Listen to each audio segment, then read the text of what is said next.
A lot of times people will ask me, what's a key to hitting ground strokes? How do I get more powerful ground strokes or more control on my ground strokes? Well, the answer to that is complicated. Players spend 15, 20 years trying to perfect ground strokes in tennis. So there's a lot of mechanics that go into this stroke. If I'm gonna simplify things in one single lesson, I think the most important piece of ground stroke technique is probably the last place that you would expect. So as the most important piece of a ground stroke technique for me is actually gonna be my non-dominant hand. So my non-dominant hand, if I keep my hand on the paddle in preparation, that forces me to rotate my body and rotate my hips, and that helps me activate my legs, my core, my hips, and then finally, my arm. A lot of times what I see people do is they'll hit ground strokes with just their arm.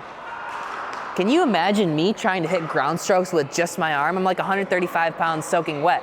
I would have no power whatsoever, but I can generate pretty good power because I use my entire body. So a nice drill for ground strokes is just to hit straight ahead. If there's just two of us, we're gonna stand right in the center of that baseline, and we'll try and hit right on the center line, trying to make that ball go straight.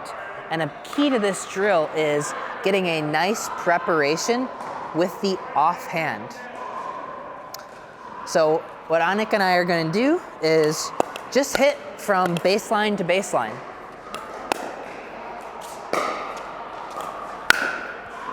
Noticing how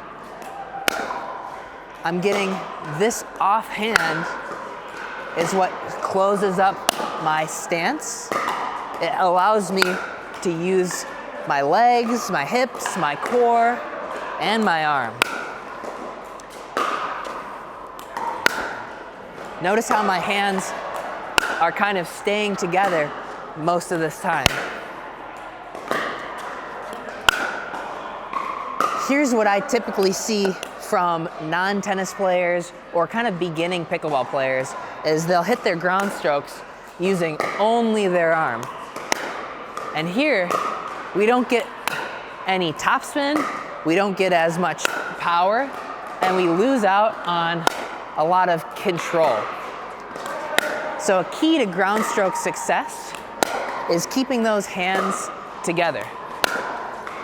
Now, if we're looking at that one-handed backhand, right? A key is preparation with this offhand as well.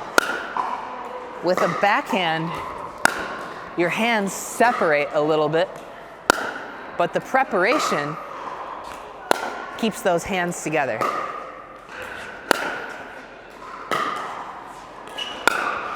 Two-handed backhand. Obviously, you have your other hand on that whole time. That's not a question.